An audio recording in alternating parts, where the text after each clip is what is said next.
Hello and welcome back to the Green Heart Wellbeing Podcast. So this episode, what are we on? Episode 6, I think. What wellbeing in schools isn't. So the plan for this episode is not to have a rant. It's not to blame or judge or any of those things. But I guess it's just like a little bit of dialogue about what wellbeing in schools is not. It's just taking it the approach from that angle rather than what it is. So I was speaking with my family the other day, and I was talking about how it's been almost 10 years since I've been focusing on wellbeing in education. So naturally, what you begin to see over time is kind of cycles of certain things. So there's maybe things I feel like I've introduced to the school a while ago, and then I'm seeing cycles of similar things starting in, like on LinkedIn and different things, and seeing those things happen again alongside learning new things. And when I'm visiting schools, I always come across something that I've never seen before or a new thing for me. But I guess the point that I'm trying to make, when someone takes on a wellbeing role, very often it's been like a bolt on. And I've heard people say, this person was great for the role, they're really into all that stuff. Like normally the people that do take on a wellbeing pastoral role have a special interest in that area. But I think what I'm trying to get at is when I'm talking about well-being, like it isn't just, the little gestures, which are lovely in the moment. But again, it's like getting more into the kind of systemic practices and the positive psychology, interventions that can be threaded throughout curriculum, things like that. Anyway, so I guess one of the things that I've noted down is like, I did this definitely at the beginning of like my kind of wellbeing journey, and it was donuts in the staff room and a yoga day here, a wellbeing Wednesday where staff would have different options to do things. I've seen people like they get a plant on their desk. You've been mugged, it's like a mug full of sweets in it. It's like some really nice gestures. But whenever you hear parents, students, and especially staff talk about well-being, the word that comes up all the time is burnout, workload, work-life balance. So while all the well-being things that we might offer are nice and give momentary pleasure, they're not actually impacting overall psychological and subjective well-being for a measured amount of time.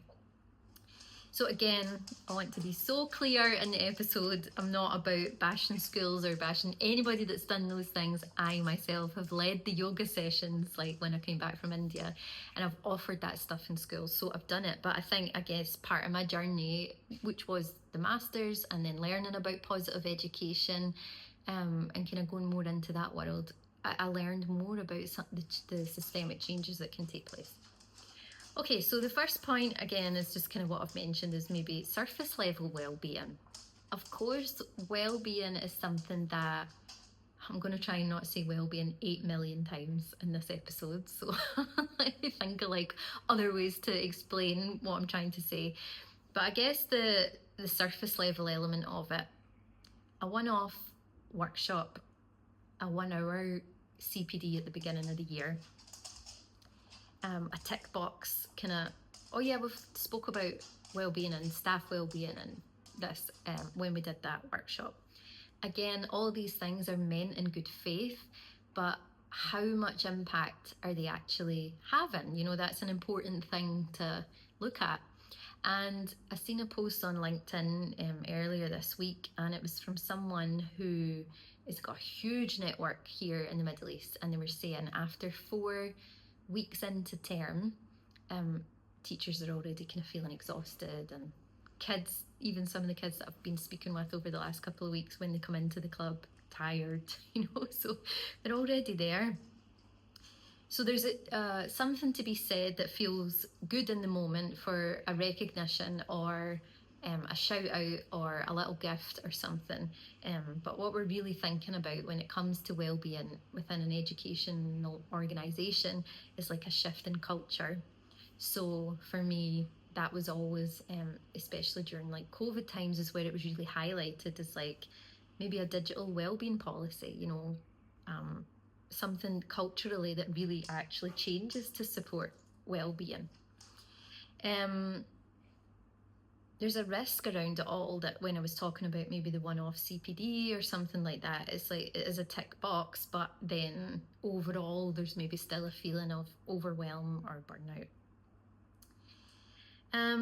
So the second thing I wanted to talk about, again, and at the risk of sounding like a broken record, but these are the big issues that continue to get highlighted, when it talks about overall well-being and education, is burnout and attrition. So despite the gestures within an organisation, whether those things are being used as part of the well-being journey, is there any measurements taking place on the attrition, staff attrition rates and burnout rates? And again, that's harder to measure, but I guess one of the ways would be absences and things like that, or conversations that are happening between leadership and staff. So for me, it's always been an element that should be taught explicitly and implicitly within the curriculum. The way that safeguarding in great schools that have best practice safeguarding is on point, of course, and depending on where you are in the world, they'll have extensions of that, whether it's government or social work departments, things like that. So again, when it comes to the overall well-being, it should be a strategic implementation rather than optional, or a tick box or a bolt-on. So I guess one of the things that I'm thinking about is how can that become more of the focus? And to me, again, it comes down to training for staff, but also if it is someone that's interested in that stuff and they become the wellbeing leader as well as being a full-time class teacher, or has another role, or they're spinning all different plates, like they're looking at maths, they're looking at that, find the person that wants to focus solely on that and let them have it. Ideally, this was always my thing, was take me out of class. Unfortunately, it never happened, but I know it happened in other schools not long after it was something that I'd been kind of pushing for. And it does make a difference, to have someone focus on policy, specific, policy, curriculum, all those things, focus on specifically on that. And it impacts the rate of change, which again is important. It doesn't need to be rushed, but there needs to be movement past the gestural things, more towards the strategic. And then if there isn't somebody within the establishment, it's like, bring someone in.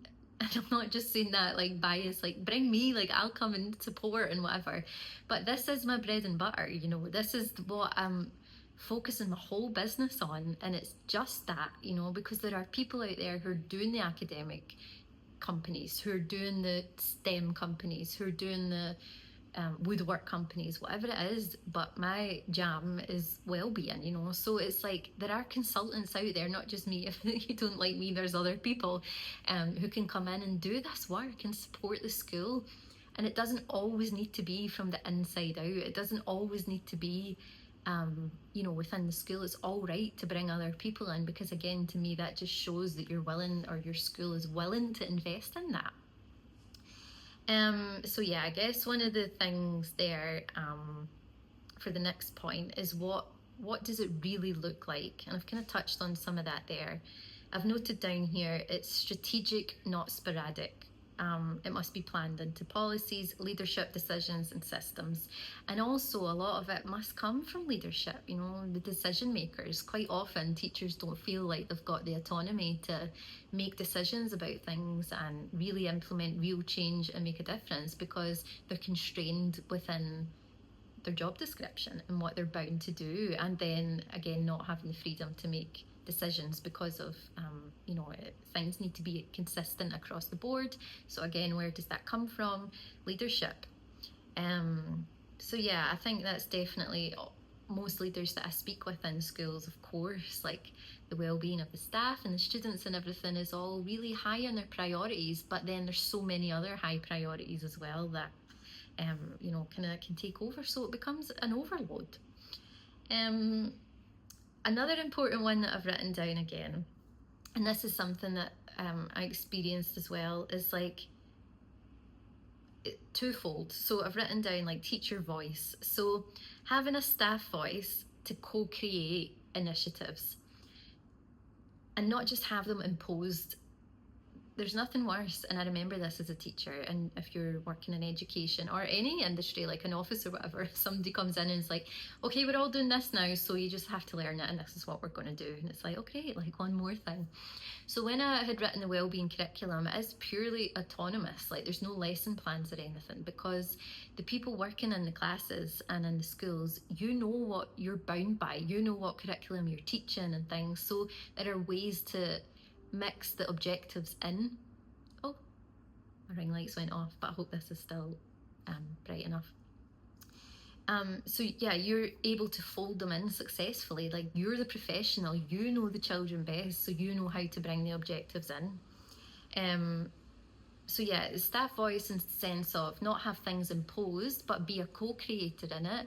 But also another thing that a leader that I worked with before had a really nice idea of making like a staff voice weekly kind of Padlet where people could put anonymous like points. But the whole thing was, it's not to be like a vent or a moan, it's like you come with a solution. Because we've all done that, went into like your teacher best day, closed the door and been like, right, I'm going to have a moan about this. So I think, using the teacher voice, using what you think, saying what you think rather, in both of those aspects as a co-creator, but also offering solutions. So for example, one of the things that would come up before was like about parking. I'd be like, okay, so that's not my area. Like, that's not, if it's something that impacts your well-being because you've maybe got 10 minutes to walk to the class or walk to the school, and that is a thing for some staff, I'd be like, okay, if that's impacting your well-being, but then what's the solution? So have you got a solution? Who's the person to speak to? It's not the well-being person who's trying to make systemic changes in policy, but maybe the facilities manager, So it's like things like that. Another thing about embedding or what well-being looks like in terms of best practice within an organisation is skills, not just treats. That's how I've scribbled it down. But it should build capacity, emotional literacy, resilience, coping skills for staff and students. One of the things that I commented on LinkedIn the other day was, actually it was that post that I just mentioned recently. It's still quite shocking to me how many counsellors and teachers that I speak with, and if you live within the UAE, you know that you get your health insurance as part of your package, and many of those people have health insurance that doesn't have like therapy and things, and it makes it really inaccessible because of course those things are really expensive everywhere all over the world. And lots of brilliant therapists do lots of pro bono work, there's lots of free group work out there, you just have to find it. But again, it's like, yeah, having space in CPD to really help support that well-being capacity, and then if it's needed personally, there are options available. So again, it's not just let's all have an ice cream which is lovely in the moment, but you still go home really tired and like with your books under your arm, to do marking at the weekend. Another thing I was thinking about is, and this is my buzzword always when it comes to Green Heart or anything, it's like consistency. It's something that I really struggle with. But in terms of professional aspects of like implementing well-being in schools, consistency beats the intensity. So small regular practices can be more efficient than like one big initiative. So I've done this before, one big initiative with 2 colleagues where we introduced the character strengths to all of the staff. It was like 350 staff, and they had their training about how character strengths would be in their life before even introducing it to the children. And that was successful, and we worked within all the different departments, and then it filtered down to the groups with the children. And that was an example of like one big initiative. But again, the consistency would have benefited that if, continuous check-ins with each department, each group, or however, and to see how it was going, which we tried to do for a while. But again, because our wellbeing roles were kind of added on to our already jam-packed class teacher roles, it was harder to maintain. So there's something in there as well about finding ways to be consistent with the initiatives that are being implemented. A kind of controversial one, I suppose, because I've never been anything other than a year group leader or subject leader wellbeing. I've never, been like an assistant head or a deputy or something, so I can't speak from that side. But I do think it's important to mention an element of wellbeing modelling. Leaders have to embody the things that they want to see, or the culture shift that they want to see within the staff. So, leaders balance so much and they hold so much, and they do that for the staff as well. And who holds it for them? That's the thing that I always hear from leaders. But again, it's like, well, it's an important thing to embody it. Be the change that you want to see. If you want to see, I don't know, whatever it is, like less emails in the evening or weekend, then there's definitely settings that you can have, as like you have the notifications off at certain times, or maybe it's easier for you to work at night if you're a leader or whatever, so it's then you schedule the emails to arrive at a certain time, or maybe there's like WhatsApp group bans or whatever it is. But I think it's like important to have a top down as well as a bottom up. Now, measurement matters. So this has always been like a kind of tricky one for me, because my answer was always, when explicitly teaching wellbeing things, and implicitly I would always say to adults, speak to the children, get them to tell you how it impacts them. Understand the importance for measurement, understand the importance for questionnaires and things, and that needs to be bespoke to each school. So there needs to be evaluation. You need to know what's working and what isn't, and the evidence should drive practice, just like academics. So a lot of people that I've kind of had conversations with more recently when I'm visiting other schools and talking about ECA clubs, and then get sharing about the curriculum, and then the schools will tell us, oh, we actually collect data this way, or this is how we collect it, which is great. So there's definitely, use for that, and you might often find trends that appear. So for example, I don't know, maybe friendships in year 3 is becoming a really difficult spot, and that might be being highlighted in your data capture. And I've seen schools use apps for things like that. Like there's one, Yoo-Hoo, that I was part of the kind of piloting element of that in our school, and if you've got it, you'll hear my meditations and things on there. But what was really nice about that was the reports that you could get from it. And now there's maybe between 5 and 10, like UHQ is one, is it 10 points is another one that I've just learned about through the Guess Awards. There's a few different ones. So it's like finding what works for you, and if it what's the word I'm trying to say, if it enhances your data capture or adds another element to your data capture when it comes to wellbeing. Another point, professional development and whole school buy-in. So it can't be left to one coordinator, and I have to be really honest at this bit. There was one point in my career as a wellbeing leader, I was like, it's mine, like I am the person that does this. I was like so obsessive about it, because at the time it was really the thing that was like giving my life meaning and purpose, and it meant a lot to me. It still does, obviously, but I was like, I want to be the heart of this. But over time I recognised, like, you need leadership, you need other teachers, you need parents, and of course you need the students. And that was something I really enjoyed learning about over time.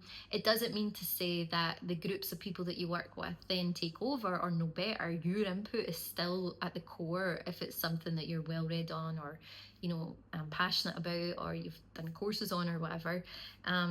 But yeah, you can't do it alone. And over time, I kind of learned that. But it doesn't mean to say there's never something in the back of you like, no, I wish I could just do this, or I wish I could do that. Because, you know, when, again, going back to a point that I made before, it's like if you're not a decision maker, then it's hard to get things off the ground, you know, because things take time. CPD, of course, is vital. And to me, I don't really mean like the initial kick off the year, tick the box wellbeing CPD. It's more of a consistent approach where, again, there's that word consistency, but like at milestone points throughout the year and maybe pinch points throughout the year, and to really embed well-being into the teaching style and culture, and giving adults that work within schools a chance to really experience the different elements or concepts that you want to introduce to the students. So again, going back to like character strengths, that's why it was so important for us at the time to really ensure the staff had time to do the survey, to do case studies, to learn about their own strengths, to start spotting them in their day-to-day life, so that that lived experience then impacts the children in a much better way. So that needs time, and it needs more than just one session. There needs to be a discovery or an exploration of what the organisation needs, and then designing CPD and training to really impact and support that. And again, data can help with that. What have I written here? Sustainability. True well-being, this is a quote from a book. True well-being systems survive beyond one head teacher, one initiative, one policy trend, and I've added one well-being leader. So it's like whatever the things have happened, it should be embedded so much so that it becomes part of the culture, and anybody coming into the school can feel that and have conversations with different demographics throughout the school, whether it's parents or year 6, and really hear the connection between the ecosystem of that wellbeing initiative. The last point here I've written in is, why does it matter? Why does all this matter that I'm talking about? Well, again, there is the science and there is the data and there is the evidence. True impact reduces the the mass exodus of teachers. It reduces attrition rates, boosts morale, improves student learning. Like, there's so many things about that. And also, we know it's not a perk, it's a foundation. It's like an earth. It's the earth that holds the school up, to me. But I'm sure many people would also not disagree with that. Of course, academics are part of it, but I'm like, we all know ourselves, we don't learn or we don't function at our best when we're not feeling well. You know, if we're not functioning in an optimal space, it's harder. So think about when you're really little and you're starting to learn things about the world and trying to learn things about yourself at the same time. Of course you need well-being as a foundation. And a bit of a tongue-in-cheek one, it's culture, not cupcakes. So I, for one, would absolutely love to walk into the staff room there and see a really delicious cupcake or a treat. But again, it's like the sugar high. It goes up for a bit and then it crashes down again. So it's really about the cultural change. And I don't think I'd be doing Green Heart Wellbeing justice if I didn't really mention it here about the connection to everything that I'm talking about. So of course, for me, clubs and coaching, which many schools are starting to take on board now, they're becoming coaching schools. I've mentioned this before, which I'm delighted to hear. I tried to introduce it a few years ago when I was still in a school, and it just never took off. And I think maybe it's the way I explain things, or like, I don't know. But now to hear and see more schools are starting to take it on, I'm like, yes, that is a great step to institutional and consistent implementation of best practice when it comes to well-being. So for me, Green Heart, it's like the emotional literacy, whatever we're teaching in the clubs, it gets taken home. I email the parents from the groups to say, here's what we've learned about. And even if parents are speaking with their children about that, or reading something while they're scrolling and find something or Google something about some of the things I've suggested, that's impact. That's starting to contribute to the culture shift. So something else I've written here, and I think this is actually a quote I can't remember the title of the book, but I must share it. It's great. In coaching, the biggest shift comes from when people stop seeing well-being as an afterthought and start treating it as the foundation. And schools are no different. So that's kind of what I've touched on before. So Green Heart Wellbeing, and that's what's on my business cards. It's bringing science and soul from our heart to yours. So those really two important elements of well-being and positive psychology, there is backed by science, but it's the essence of being and being human and connecting and belonging. So Green Heart really focuses purely on the things that we've talked about in this episode, or I've talked about, like probably burning your ear off, but it's about, you know, coaching for the adults, for the students, whether it's one-to-one or groups, ECA clubs for the children, CPD training for the adults, helping write policy, designing programs and curriculum, of course, for the children, bespoke training. So that's what Green Heart is all about, you know, and I think that's why I'm so passionate about it. When I love to see more and more well-being leaders and things, you know, introducing their announcements on LinkedIn or making a new Instagram page, and it's great, and I want to be part of all that. And I also want to really share the message that it can go really deep. Like, there's a lot of great professors out there, there's a lot of great research out there, there's just a lot of stuff that can really help the overall culture shift. So the reflection is for this week: the next time you hear the word well-being being mentioned with regards to your child's school, the school you work in a workshop, in a CPD, whatever it is, ask yourself, is it surface level? Is it getting to where it should be? Is it making impact? Is it embedded in how the school runs? And perhaps your thoughts can be shared with the wellbeing leader or leadership, or if it's something you're really passionate about and it's your role, it's like looking at it from those angles and be like, how can I continue this shift? How can I continue this cultural impact? Workplace wellbeing is a massive thing all over media, and again, LinkedIn. I keep talking about LinkedIn, but it's because I'm becoming more like active on it. Workplace wellbeing is massive. I've got friends that work in other industries like finance and engineering and different things, and like, it's hard going. There's so many elements to whenever you put a group of people together.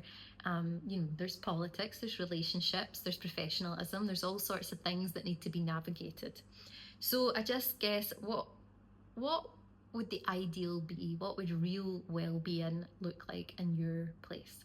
And I hope that I've been able to share some useful things in this episode without being preachy or without saying the word well-being. I know I've said it about 850 times, but if you're here, you want to hear about it, so hopefully. But again, thanks for listening. If you've got any points, anything you want to share that you liked, you didn't like, you know, maybe you thought I've been a bit too, I don't know what the right word is, like, I don't know, right? I was going to say bolshy, but I don't know if that's like a Scottish word. It just means a bit like pushy about the viewpoints that I have. You know, let me know, because these, again, this is how change happens. This is how the culture shift happens. It's having the dialogue and sharing things that have worked and finding a way together to make improvements and enhancements. So I knew this one would be a wee bit longer. We're at 28 minutes, almost 29, but thanks so much for listening, and yeah, I look forward to hearing from you.